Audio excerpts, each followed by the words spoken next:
Welcome viewers, back to the review of the AFL North Coast Grand Finals. It was a perfect day for footy, you'd have to say, PT. Cracking day, yeah, ripper. Absolutely spot on. No excuses for the players, but it was a fantastic day. The under-18s started it all off.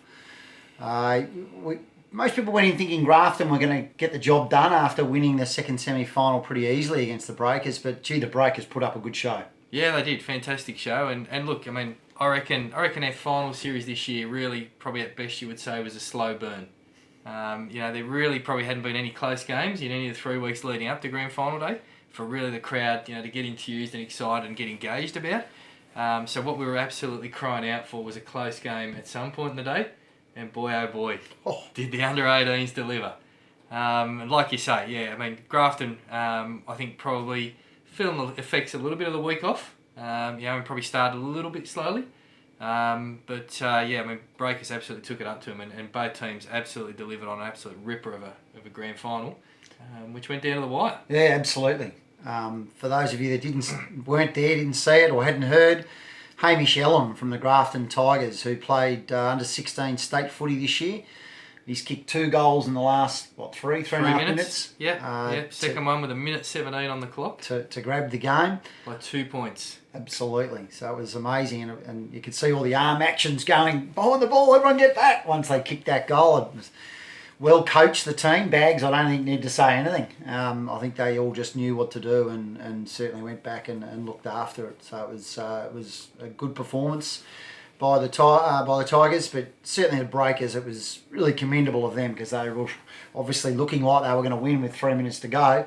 Damien Dixon was best on ground from the Breakers. He was everywhere. He was, yeah. Unusual for for a guy in the losing team to get the cherries, but he certainly did and well deserved. I thought another bloke who had a ripper of a game from Breakers was young Lockie Lloyd. He played fantastically well. Thought really good team performance too, in a sense, in that yes, Hamish Ellum did fantastically well and basically sort of won the game off his own boot in the last 3 or 4 minutes, but up to that point, and certainly for the first 3 quarters of the game, I thought Breakers really did a fantastic job of shutting him down and closing him down and not really giving him any opportunity to make his mark on the game. Yeah, so, Jack Pavey was pretty good on him, but as you said, there was a number of other players that sort of helped out there. But it was certainly a great finish. Yeah, I thought young Clanger O'Neill from Grafton played a great little game. Kicked the first goal of the game for the Tigers to get the game started. Beautiful snap around his body, brought it back, bent it back, and then sort of got switched down the back line. That's your reward for kicking a goal. You go straight down the back line and played as, I'm not sure if we have such a thing as a small back. We're certainly small forwards, but he played down there and played really well. Young Jack Kennedy had a good game. His old man John had nothing left at the end. I'll tell you what, could barely speak. What do you think of Ronan Leslie's haircut? Oh, the dusting Harton, fair dinkum. I said to him before the game, I said, you realise he gets paid $1.3 million a year to look like that? And his old man said, he certainly doesn't. Yes, good hairdo. Well done, Ronan. Anyway, that was a terrific under-18 game. The Rezzies was next up. Wasn't the greatest game of reserves football I've ever seen, but it was certainly tight. Close, yeah. Almost another heart in the mouth sort of a scenario. Very low scoring affair. Sawtell kicked the only goal of the game in the first quarter.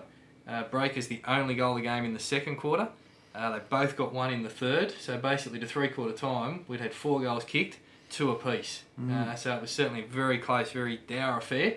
But again, crowd were getting right into it. A little bit of excitement, a bit of intrigue, a bit of interest there for people. Last quarter, Breakers managed to kick away. I think they got 3 for the last quarter to ease away. Ended up winning, I think, by about 21 points from memory. But I think you said the Breakers there. You mean Sawtell? Oh, Sawtell, did I? Right, okay, yeah, no, definitely Sawtell. Yeah, check the record books. It was Sawtell. Younger legs, perhaps. Younger legs, yeah, I think that definitely played a part. They certainly didn't have their under-18s in action as Breakers had done, and so had the luxury of playing a few young blokes up. Brandon Daughter Fernandez, certainly one bloke who played well. Les Cohen, 3 goals. Don't think any of those are from outside the goal square, but obviously very important low-scoring game to kick 3 goals. So well done, Les, and well done, Sawtell. And best on ground, Lockie Draper-Bell. Lockie Draper-Bell, yeah. So he's had a good couple of seasons, particularly in the reserves. You call him a stalwart, I think. Stalwart, definitely, yeah, absolutely. Got the best and fairest award last year for the Rezzies, and he's backed up. Had a good season, obviously, or good game certainly on grand final day to get the award there. So well done. And before we get on to the seniors, obviously the showpiece of the day, we had some women's footy demonstration game, which was really successful. I'm not sure the team selectors did a great job because we had 8 or so women come up from the mid-north coast, and that was labelled as one of the teams. Obviously, a lot more players from the north coast, and we handed some over to the mid-north coast, and then the mid-north coast towed us up. So it's interesting to see how that all played out. But one of those interesting situations. Normally, when you're the selector, you make sure you do the right thing by yourself, and you pick all the guns in your team and loan everybody else. Alana Hansen has absolutely excelled, given all the superstars to the other team, and then got towed up. So well played. I think she didn't want to be seen to be loading her team, so handed some, but some unknown quantities. I think was probably the thing. I mean, there's some girls that came that hadn't played before, or might have only played one game and might have been a bit standoffish in their first game. Some of them went over to the mid-north coast outfit and then just turned it on. Well, so, one of the mid-north coast girls herself, Brit, Australian futsal player, playing her first ever game of footy, just about best on ground, just absolutely dominated, which I guess just goes to show, if there are women out there who think about playing footy but saying I've never played before, what we've seen what we saw over AFLW, and certainly what we've seen with the games we've staged here on the North Coast so far, is if you've played basketball, if you've played netball, if you've played soccer, futsal, rugby union, ultimate frisbee, all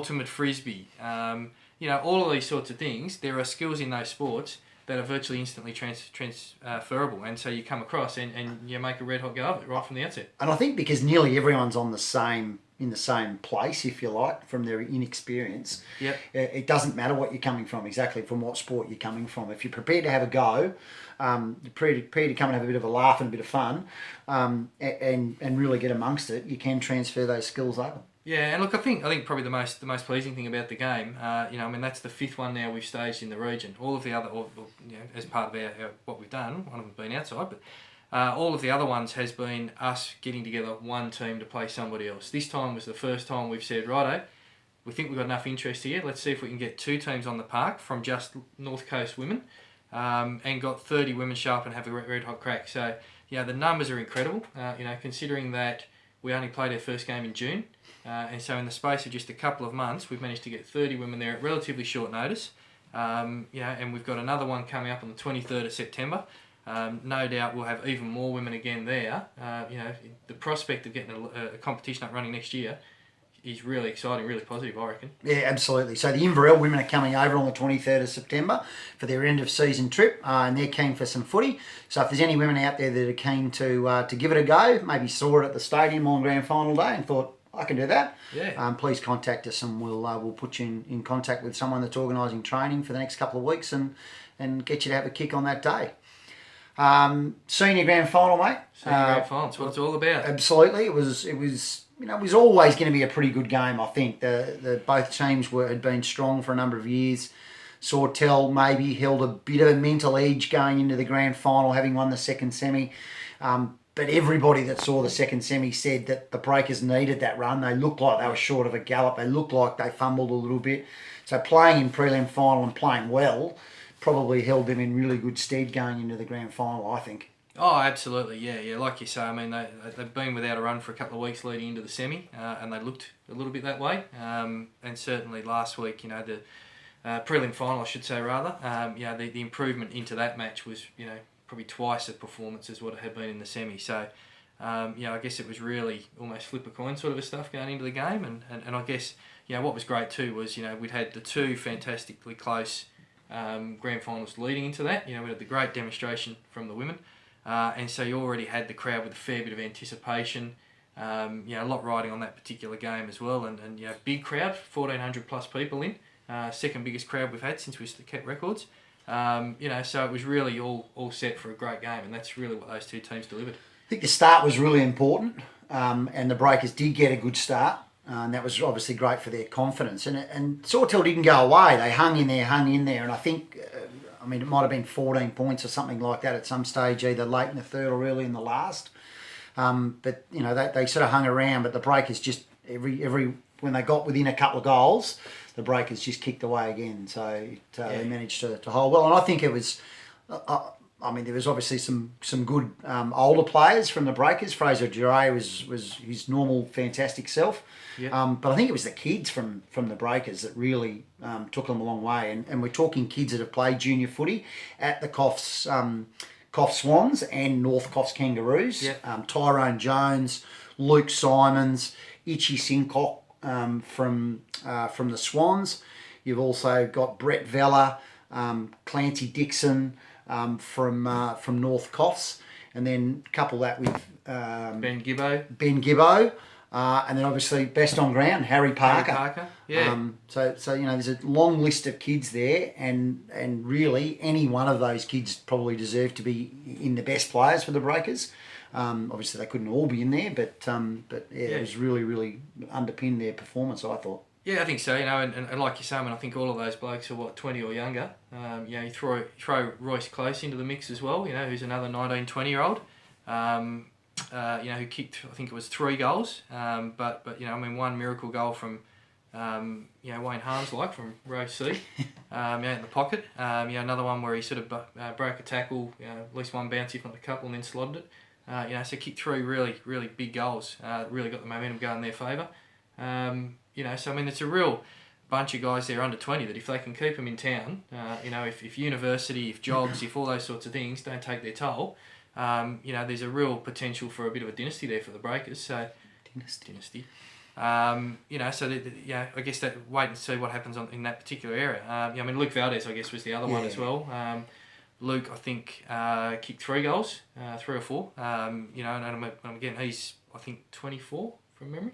Again, it's not sort of the old brigade. It's that real core there that he's gonna really stand him in good stead. And then Aidan Wallace, obviously, as well, another junior that I forgot. He played a pretty good game, much better than his under-18s game. I think he might have been foxing a little bit in the under-18s, maybe. He'd certainly saved his legs with no half-time sprint this year, because no one would have beaten him or fronted up to try and race against him, I think. But he was also pretty reasonable and kicked a good goal as well. Yeah, look, probably his best game of senior footy. So not a bad time to pull it out in a grand final. Can run, the kid. Yeah, can. So that's basically the wrap for the senior grand finals. Certainly tune in next week, guys. We've got the best and fairest vote count and presentation night. On Saturday night. On Saturday night at CEX Coffs. So that'll be fantastic. Big Spider Everett as the guest speaker. Really looking forward to that. That should be terrific. And certainly we'll be back with not only the main awards for the year that we can announce on Saturday and then bring to you next week on the video show, but some extra special Footy Show Awards, maybe some outtakes, and also obviously some great awards that we've seen, maybe that are a little bit special, that'll be great to come up with. So we look forward to seeing you all next week. See you, viewers.